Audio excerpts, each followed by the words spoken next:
Back to our channel. So today in this video we are going to discuss about how to summarize long papers into video notes with ScholarKey. So without wasting much of our time, let's get straight into the video.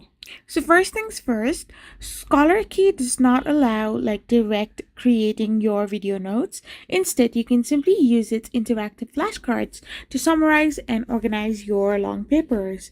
So first of all, you need to go to ScholarKey AI, and once you are here, you need to get logged in into your account.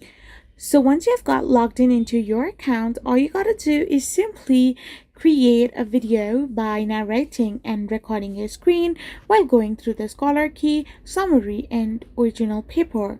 Now to start, upload your paper to ScholarKey by dragging and dropping a file or pasting a URL.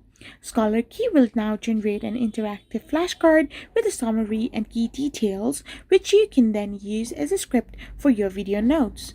So this is how you can simply do it. I hope you found this video helpful. So don't forget to hit that subscribe button and to give us a thumbs up. We will be back again with more informative videos. Thank you for watching and stay tuned for our next video.